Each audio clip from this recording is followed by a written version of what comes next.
கொஞ்ச நேரத்துக்கு முன்னாடி உங்களுக்கு வந்து சென்னை காவல்துறை மூலமாக ஒரு பிரஸ் ரிலீஸ் வந்திருக்கும். அதாவது நான் இந்த 40 நாளா சொல்லிட்டு இருக்கோம், திமுகவும் திரு ஸ்டாலின் அவர்களும் திரு எடப்பாடி அவர்களும் சேர்ந்து குறுக்கு வழியில் ஆட்சி அமைக்க முயற்சி செஞ்சுட்டு இருக்காங்கன்னு சொல்லிட்டு இருந்தோம். அதுதான் இன்னைக்கு அதோடைய வெளிப்பாடு. அவர்கள் அனைவரும், அதாவது திமுக சேர்ந்த முக்கியமான நபர்கள், செந்தில் பாலாஜி போன்ற நபர்கள், அவர்கள் வந்து ஸ்டாலினுடைய உத்தரவின் பேர்ல, உதயநிதி உத்தரவின் பேர்ல, செந்தில் பாலாஜி போன்ற ஆட்கள் வந்து எங்களுடைய பல எம்எல்ஏக்களை தொடர்பு கொண்டு நாங்கள் உங்களுக்கு 10 கோடி தரோம், 20 கோடி தரோம், 50 கோடி தரோம் சொல்லி தொடர்பு கொண்டு ஒவ்வொருவரையும் இந்த 40 நாட்களாக அவர்கள் தொடர்பு கொள்ளாத எம்எல்ஏக்களே கிடையாது, அனைவரையும் ஒவ்வொரு வழியில பேசிக்கிட்டே தான் வர்றாங்க. நாங்கள் கண்டிப்பாக இதை வந்து சட்டப்பூர்வமாக நடவடிக்கை எடுக்கணும்ன்ற பட்சத்தில் ஒரு எம்எல்ஏ, எங்களுடைய எம்எல்ஏ வந்து அவரிடம் தொடர்பு கொண்டு அவர் வேண்டாம்னு சொன்ன பிறகு அவரை வந்து இவர்கள் மிரட்டும் தோணியில் பேசியிருக்கிறார்கள். அவர் கொடுத்த புகாரின் அடிப்படையில் இன்னைக்கு வந்து கையும் களவுமாக அந்த பணம் கொடுக்க முற்பட்ட யார் யாரெல்லாம் அதற்கு அந்த குதிரை பேரத்திற்கு பேசினார்களோ அவர்களை காவல்துறை கைது செய்திருக்கிறது. அந்த நபர் நரேஷ் என்ற நபர் கூட, நரேஷ், தியாகராஜன், ஒரு 3 பேர் கைது செய்யப்பட்டிருக்காங்க. சோ இந்த நரேஷ் அவர் வந்து நேரடியாக செந்தில் பாலாஜியுடன் அவருடைய தம்பி அசோக்குடனும் நெருங்கிய தொடர்பில் இருப்பவர். அவருடன் தினமும் பேசியிருக்கிறார். ஒவ்வொரு நாளும் இது தொடர்பாக எல்லா கம்யூனிகேஷனையும் பண்ணியிருக்கிறாரு. எப்ப யார் யாரிடம் எவ்வளவு பணம் கொடுக்கணும், எந்தெந்த எம்எல்ஏ நான் வாங்க போறோம், இந்த மாதிரியான வேலைகளை செஞ்சிருக்காங்க. சோ இது தொடர்பாக காவல்துறை 3 பேரை கைது செய்திருக்கிறது. மேலும் இது சம்பந்தமாக விரிவான விசாரணை நடைபெற்று வருகிறது. கண்டிப்பா இந்த மாதிரியான ஒரு கேவலமான கீழ்த்தரமான வேலையை திரு ஸ்டாலினும் உதயநிதியும் அவர்கள் கையில் வைத்திருக்கும் மற்ற ஒரு சில செந்தில் பாலாஜி போன்ற நபர்களை முடக்கிவிட்டு முழு நேரமாக மற்ற கட்சி எம்எல்ஏக்களை பல கோடி கொடுத்து 50 கோடி வரை பேரம் பேசப்பட்டு வருகிறது. இதனாலதான் அவர் சொல்றாரு, திரு ஸ்டாலின் வந்து ஒவ்வொரு இடத்துலயும் சொல்றாரு 30 நாள் சொல்றாரு. சோ இவங்க சொன்ன விஷயம் என்னன்னா, ஒவ்வொரு எம்எல்ஏக்களையும் தொடர்பு கொண்டு உங்களுக்கு 30 கோடி தரோம், 40 கோடி தரோம், 50 கோடி தரோம் பேசுறாங்க. பேசிட்டு அடுத்த வர்ற கூட்டத்தொடர்ல நாங்க வந்து சபாநாயகர் மீது நம்பிக்கையில்லா தீர்மானம் கொண்டு வருவோம், அதற்கு நீங்க எங்களுக்கு வாக்கு அளிக்கணும் அப்படின்னு கேட்டுட்டு வராங்க. சோ இது பல எம்எல்ஏக்கள் புகார் அளித்துள்ளனர். ஒரு சில பேர் மிரட்டப்பட்டுள்ளனர். அந்த மிரட்டப்பட்ட எம்எல்ஏ வந்து ஒருத்தர் இன்னைக்கு புகார் அளிச்சிருக்கிறார். இதை இவர்கள் விடாமல் செய்து கொண்டிருக்கிறார்கள். மக்கள் அனைவரும் இதை பார்த்துக் கொள்ள வேண்டும். இவங்க என்ன செஞ்சிட்டு இருக்கான்னு பார்த்துக் கொள்ள வேண்டும். ஆயிரக்கணக்கான கோடி, லட்சக்கணக்கான கோடி தமிழக மக்களிடம் கடந்த 5 வருடங்களை கொள்ளையடித்து விட்டு அவங்களால இன்னைக்கு சும்மா இருக்க முடியாமல் இன்று எப்படியாவது எம்எல்ஏக்களை விலை பேசி வாங்கி விடலாம் என்று குறுக்கு வழியில் முயற்சி செஞ்சுட்டு இருக்காங்க. சோ இதற்கு எடப்பாடியும் ஒரு வகையில் அவருடன் கூட்டு சேர்ந்து கொண்டு எப்படியாவது குறுக்கு வழியில் இவங்க எல்லாம் சேர்ந்து ஆட்சி அமைக்கணும் முயற்சி செஞ்சுட்டு இருக்காங்க. சோ இதோடைய வெளிப்பாடு தான் இன்னைக்கு இந்த கைது. ஒரு புகாரின் அடிப்படையில் இன்னும் பல பேரை இவர்கள் தொடர்பு கொண்டு பேசிட்டு வராங்கன்னு எங்களுக்கு தகவல் இருக்கு. பலர் புகார் அளிச்சும் உள்ளனர். கண்டிப்பாக யார் யாரெல்லாம் இந்த மாதிரியான கீழ்த்தரமான வேலைகளை செய்வார்களோ சட்டப்பூர்வமாக கடுமையான நடவடிக்கை, புகாரின் அடிப்படையில் பல பேர் புகார் கொடுத்திருக்காங்க, சட்டப்பூர்வமான கடுமையான நடவடிக்கை எடுக்கப்படும். வேற எந்தெந்த அமைச்சர்கள், அதாவது முன்னாள் அமைச்சர்கள் சட்டப்பூர்வமாக யார் யாரெல்லாம் இவர்கள் தொடர்பு கொண்டு வர்றாங்களோ அதெல்லாம் புகாராக வந்துள்ளது. யார் யாருக்கெல்லாம் இவங்க வந்து யார் யார் தொடர்பு இருக்காங்களோ கண்டிப்பாக அதில் காவல்துறை ஏதாவது ஆதாரத்தை கைப்பற்றும் பட்சத்தில் கண்டிப்பாக கைது செய்யப்பட்டு கடுமையான நடவடிக்கை எடுக்கும். ஏன்னா வந்து நேரடியாக ஒரு எம்எல்ஏ பர்ச்சேஸ் பண்றதுக்கு நேரடியாக பணம் கொடுக்க முற்பட்டார்கள் என்றால் அதற்கு நேரடியாக செந்தில் பாலாஜியின் அடுத்த அளவில் இருக்கிற நபர்கள், செந்தில் பாலாஜி கூடயே இருக்கும் நபர்கள், இன்னும் கூடயே சுற்றும் நபர்கள், செந்தில் பாலாஜியுடைய அனைத்து போக்குவரத்தையும், அனைத்து பணத்தையும், அனைத்து கரூர் கம்பெனி என்ற பெயரில் யார் யாரெல்லாம் இங்க வந்து கரூர் கேங்கு, கரூர் கம்பெனி நடத்திட்டு இருந்தாங்களோ அந்த நபர்கள் எல்லாம் இதில் நேரடியாக தொடர்பில் இருக்கிறார்கள் என்ற தகவல் எங்களுக்கு வந்துட்டு இருக்கு. கண்டிப்பாக அனைவர் மீதும் காவல்துறை கண்டிப்பாக சட்டப்பூர்வமாக காவல்துறை இதில் தொடர்புள்ள அனைவரையும் கைது செய்ய வேண்டும். இது மாதிரியான குதிரை பேரத்தை இவர்கள் நிறுத்த வேண்டும். இதை ஒரு வழியில் இவங்க செஞ்சுக்கிட்டு வேற வழியில வந்து எல்லாரையும் எங்க மேல புகார் கொடுறோம்னு சொல்லி ஒரு கீழ்த்தரமான வேலையை ஸ்டாலின் செஞ்சுட்டு இருக்காரு. கொஞ்சம் கூட வெக்கமா இல்லையா? நீங்க வந்து இன்னைக்கு 40 கோடி 50 கோடி கொடுத்து ஒரு எம்எல்ஏ விலைக்கு வாங்கும் அளவிற்கு ஸ்டாலினுக்கு கொஞ்சம் கூட வெக்கமா இல்லையா? மக்கள் உங்களுக்கு எதிராக தீர்ப்பளிச்சிட்டாங்க. உங்க கூட்டணி கட்சி எல்லாம் நீங்க செய்யற வேலையை பார்த்து உங்கள்கிட்ட வெளியே விட்டாங்க. நீங்க என்ன வேலை பாத்தீங்க? எடப்பாடி முதல்வராக்கணும் போய் ஒவ்வொரு கூட்டணி கட்சி தலைவர்கிட்டும் பேசிருக்கீங்க. இதற்கு மேல கேவலமான வேலையை ஸ்டாலின் செய்ய முடியுமா? அதையும் செஞ்சு விட்டு இன்னைக்கு அதுலயே ஒரு வெற்றி பெற முடியாமல் இன்னைக்கு வந்து ஒவ்வொரு எம்எல்ஏவும் 50 கோடி கொடுத்து பர்ச்சேஸ் பண்ற வேலையை, 40 கோடி 50 கோடி கொடுத்து பர்ச்சேஸ் பண்ற வேலையை ஸ்டாலின் செஞ்சுட்டு இருக்கிறாரு.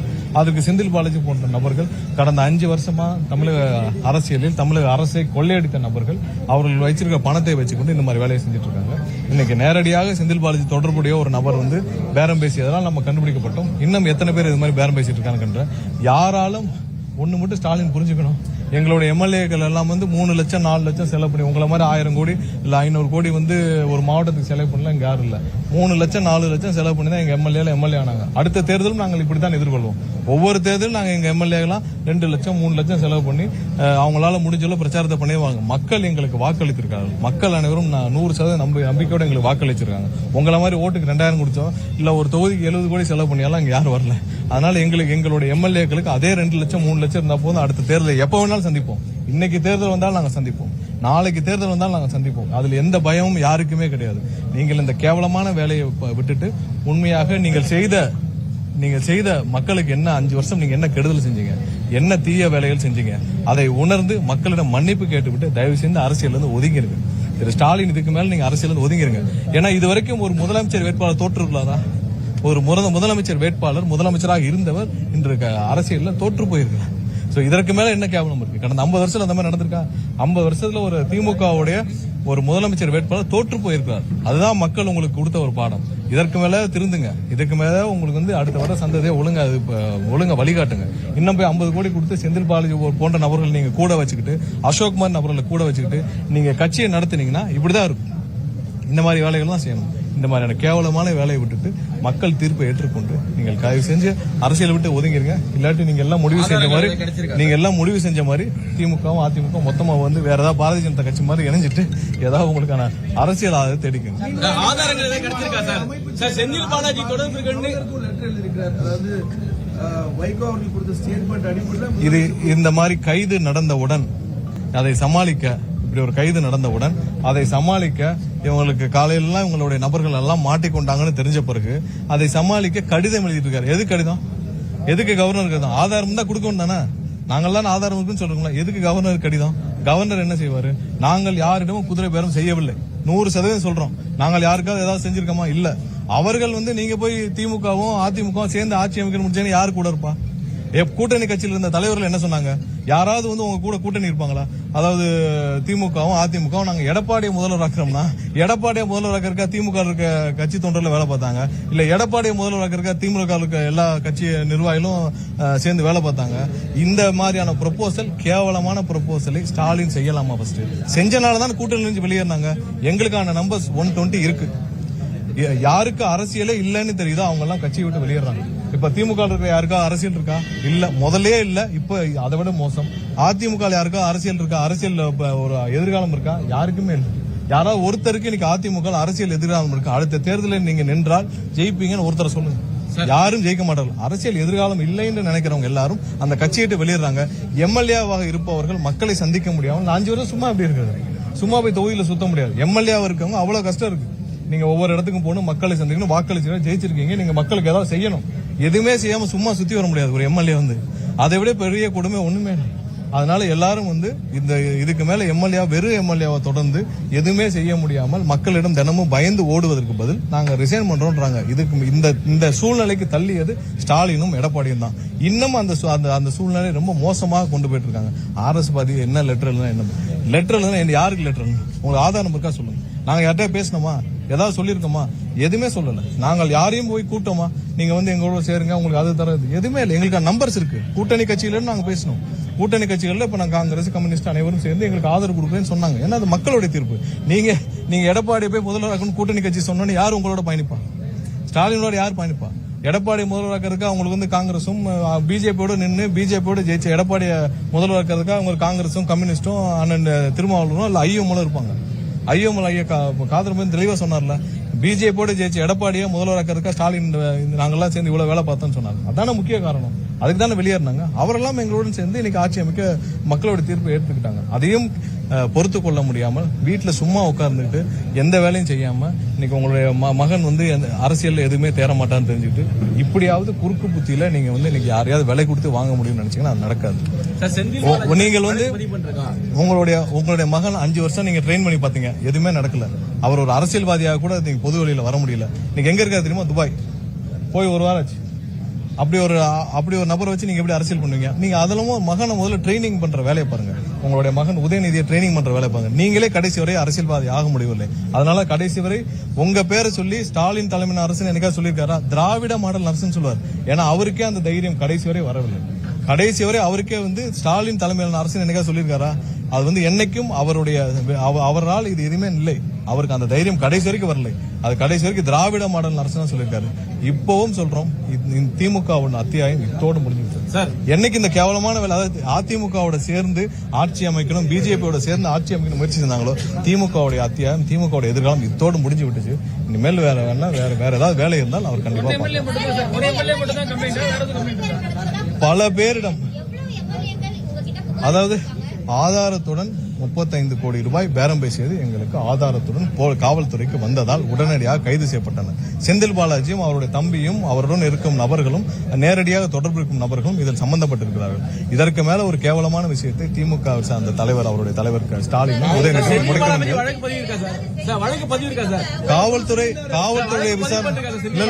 காவல்துறை அவருடைய விசாரணை தொடர்ந்துகிட்டே வராங்க. கண்டிப்பாக அடுத்தடுத்த கட்டங்கள் யார் யார் கைது செய்யப்படுறாங்களோ அதை காவல்துறை தெரிவிப்பார்கள். இது மாதிரியான ஒரு மோசமான குற்றத்தை செய்தவர்கள் எந்த காலத்திலும் விடுவிக்கப்பட்டார்கள். என்ன சொல்லியிருக்காரு?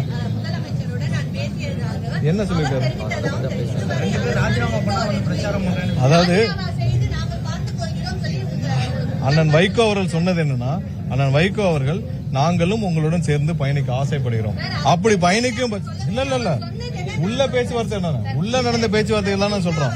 உள்ள நீங்க அண்ணன் வைகோ அவர்களிடம் நீங்க கேட்டு பாருங்க. அதாவது யாரும்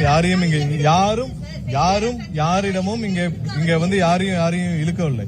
அவர்களும் எங்களுடன் சேர்ந்து பயணிக்க வேண்டும் என்று விரும்புகிறார்கள். யார் யார் பயணிக்க வேண்டும் சட்டப்பூர்வம், ஏன்னா அவங்க எம்எல்ஏ அங்க திமுகவுடைய சின்னத்தில் ஜெயிச்சிருக்காங்க. அவங்க எப்படி எங்களோட பயணிக்க முடியும்? அந்த முடிவில் அவங்க எம்எல்ஏ எடுக்கணும், அவங்களோட கட்சியில இருக்கணும். அதை நாங்க என்ன சொல்றதுக்கு இருக்கு? சோ அவர்கள் யாராக இருந்தாலும் அவர்களுடன் சேர்ந்து கட்சியாக அண்ணன் வைகோ அவரோட மதிமுக கூட கட்சியாக நாங்க வந்து பயணிக்கிறது எந்த தப்பு இல்லை.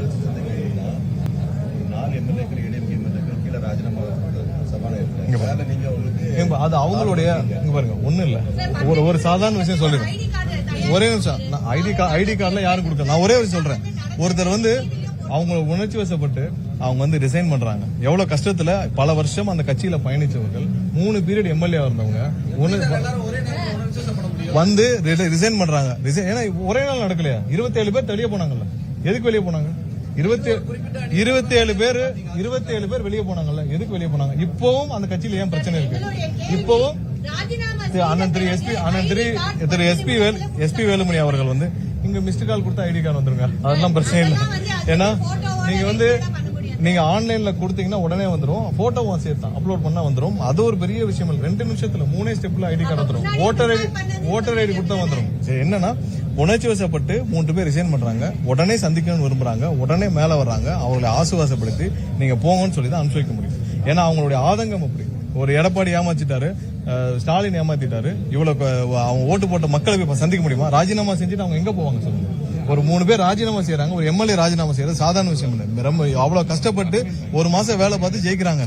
அவங்க இன்னைக்கு ராஜினாமா செய்யறாங்க. ராஜினாமா செஞ்ச பிறகு தொகுதிக்கே போக முடியல. அவங்க 10 நாள் ஆச்சு. அவங்க அதுக்கப்புறம் அவருடைய அரசியல் என்ன பண்ணணும், ஏது பண்ணணும், தொகுதியில போய் என்ன பதில் சொல்லுவோம், இதெல்லாம் அவங்க தெரிஞ்சுக்கணும்ல. உணர்ச்சி வசப்பட்டு வர்றாங்க. அவங்களை ஆசுவாசப்படுத்தி நீங்க போங்கன்னு சொல்லி ஆறுதல் கூறி அனுப்பிவிடணும். இது மாதிரி பலர் இருக்காங்க, எல்லா கட்சியிலும் இருக்காங்க. அதாவது திமுக இருக்காங்க, அதிமுக இருக்காங்க. பல பேர் வந்து இப்படி ஒரு கேவலமான தலைமை, இப்படி ஒரு முயற்சியை செஞ்சு 2 குடும்பமும் இந்த லெவலுக்கு கீழ்த்தரமா இறங்கிட்டாங்க. இவர்கள் கூட எப்படி பயணிக்கிறதுன்னு எல்லாரும் இருக்கிறாங்க. ஒரு எம்எல்ஏ இருந்து 3 தடவை எம்எல்ஏ இருந்து ரிசைன் பண்றது சாதாரண விஷயம் இல்லை. அவங்க ரிசைன் பண்ணிட்டு அது நம்ம கையில இல்லைங்க, அது அவங்களுடைய முடிவுங்க. நம்ம என்ன சொல்றது? இல்ல நம்ம அது சம்பந்தமாக இல்ல ஒரு விஷயம் சொல்லிக்கிறோம். அது சம்பந்தமாக இல்ல அவங்க எல்லாம் திமுக இருந்து எத்தனை நிர்வாகிகள் தினம் வந்து எங்களை சந்திக்கிறாங்க. நிர்வாகிகள் தினம் வந்துடுறாங்க. எங்களால பயணிக்க முடியல, அந்த கட்சியில தொடர முடியல, அது கட்சியே இல்ல. அவங்க பாட்டுக்கு ஒரு குடும்பம் இருந்துச்சு. முன்னாடியாவது கலைஞராவது எல்லாரையும் பார்த்துட்டு இருந்தாரு. இப்ப அதுவும் இல்லாமல் ஒரே குடும்பம் ஸ்டாலின் குடும்பம் ஆயிடுச்சுன்னு சொல்லிட்டு இருக்காங்க. இதே மாதிரிதான் எங்கள் சம்பந்தமாக யாருமே யாரிடமும் பேசவில்லை. உறுதியாக சொல்றோம்.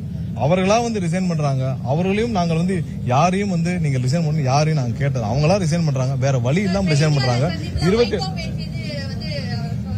இல்ல இங்க பாருங்க, அண்ணன் வைகோ அவர்கள் தெளிவாக திமுகவுடன் பயணிக்க முடியாத சூழ்நிலையில் அவர் உள்ளார் என்பதை கண்டிப்பாக எல்லாரிடமும் எங்களிடமும் தெரிவித்தார். அதுக்கப்புறம் அவங்க எம்எல்ஏ முடிவு, அதுக்கு நம்ம என்ன சொல்றதுக்கு இருக்கு? இதில் எந்த விதத்திலும் எந்த விதத்திலும் எந்த ஆதாயத்திற்காகவோ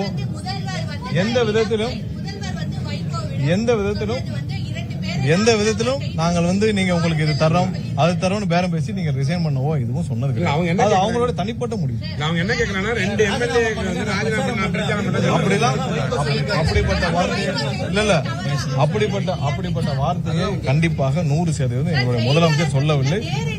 இல்ல அப்படிப்பட்ட வார்த்தையை சொல்லவில்லை. நீங்கள் கோர்வையாக அங்க நடந்த எல்லாத்தையும் அங்க கோர்வையாக முழுசா நீங்க அவர்கிட்ட கேட்டீங்கன்னா அங்க நடந்த என்னதுன்னு முழுசா நீங்க கேட்டீங்கன்னா அவர் விளக்கம் கொடுப்பார். அங்க வைக்க அவருக்கும் விளக்கம் கேட்டுக்காங்க. சரி வேற யாருமே நாங்க சேர்த்துக்க மாட்டோம். தாவேகான்றது ஒரு தூய சக்தி நாங்க சொல்லிட்டீங்க.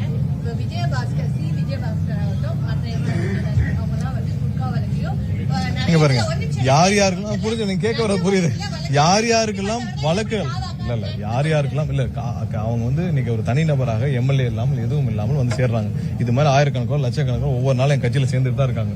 சோ அவர்கள் வர்றதுனால அவங்க மேல வழக்குகள் எதுவும் நிறுத்தப்படுமா தெரியல. என்னென்ன வழக்குகள் என்னென்ன இல்ல அவர்கள் வந்து ஒவ்வொரு இடத்திலும் அங்கங்க வந்து சேர்றவங்க சேர்ந்துட்டு தான் இருப்பாங்க. அவர்கள் மீது வழக்குகள் எந்த விதத்திலும் அதுல எந்த காம்ப்ரமைஸும் பண்ண போறது இல்ல. அதுல எந்த விதத்திலும் அதுல எந்த விதத்திலும் அவர்கள் வழக்குகள் எதிலையும் நம்ம காம்ப்ரமைஸ் பண்ண போறது இல்ல. கண்டிப்பா அவளுடைய சட்டபூர்வமாக என்னென்ன நடவடிக்கைகள் தொடர்ந்தோ அது தொடர்ந்து தான் இருக்கும். அதுல எந்த விதத்திலும் காம்ப்ரமைஸ் பண்ண போறது இல்ல. பட் யாரையும் ஆதரிக்கல.